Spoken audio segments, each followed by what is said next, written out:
Hi everyone and welcome back to Bankers Info. I hope you all are doing well. So this is my self-given exam analysis video of GIC Assistant Manager exam and मैंने IT post के लिए apply किया था। तो सबसे पहले section A में IT के क्वेश्चंस थे जो कि 40 क्वेश्चंस थे 40 मार्क्स के। यहाँ पे मैंने 29 मार्क्स का अटेम्प्ट किया था एंड इसके क्वेश्चंस कुछ इजी थे एंड कुछ मॉडरेट लेवल के मुझे लगे। अभी हम सेक्शन बी की बात कर लेते हैं जो कि सबका कॉमन था। तो यहाँ सबसे पहले हम रीजनिंग की बात करेंगे एंड यहाँ पे कंपोजिट 60 मिनट का टाइमिंग था। तो मैंने रीजनिंग से स्टार्ट किया।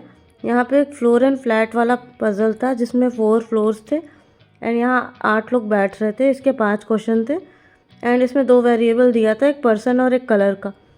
फिर सेकंड सर्कुलर सीटिंग अरेंजमेंट था, यहाँ पे 8 लोग बैठ रहे थे एंड यहाँ पे भी एक शायद फ्रूट का या फिर किस कलर का, इन दोनों में से एग्जैक्टली मुझे नहीं याद है, लेकिन 2 चीज़ों का कॉम्बिनेशन था। इसके भी 5 क्वेश्चन थे।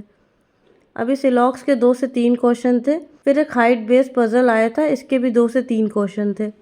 डेटा सफिशिएंसी के 5 क्वेश्चन थे जिसमें Chinese coding, circular seating arrangement, direction and distance based and linear seating arrangement and एक और कोई टॉपिक था, वो मुझे एग्जैक्टली नहीं याद है। तो ये 5 क्वेश्चन डेटा सफिशिएंसी के आए थे।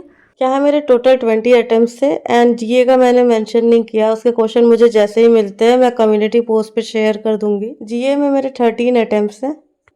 फिर हम बात कर लेते हैं इंग्लिश की। इंग्लिश में 7 से 8 क्वेश्चन पैसेज के आए थे। एरर डिटेक्शन के 3 क्वेश्चन थे। फ्रेज रिप्लेसमेंट के 4 क्वेश्चन थे। सेंटेंस रीअरेंजमेंट के 2 क्वेश्चन थे। फिर मैच द फ्रेज के 2 क्वेश्चन थे। इसमें एक बॉक्स में 2 फ्रेजेस थे, उनको मैच करना था।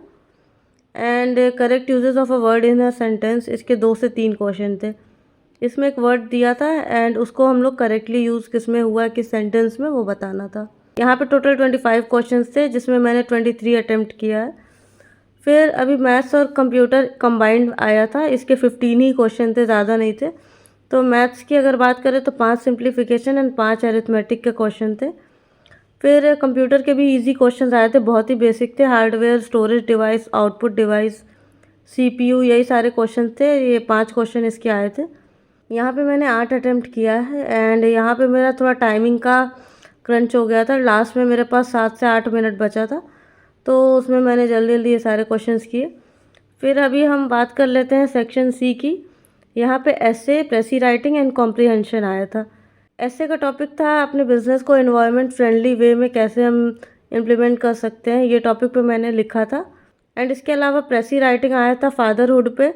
इस पे एग्जैक्ट 110 वर्ड मेंशन किया हुआ था, तो मैंने 120 या 125 के अप्रॉक्स लिखा था। एंड इसमें हमें टाइटल भी देना था अपने प्रेसी को। उसके बाद हमें कॉम्प्रीहेंशन का 5 क्वेश्चन दिया गया था जिसमें 2-2 मार्क्स के एक क्वेश्चन थे। ये ओवरऑल 30 मार्क्स का सेक्शन था जिसके लिए हमको 60 मिनट्स मिले थे।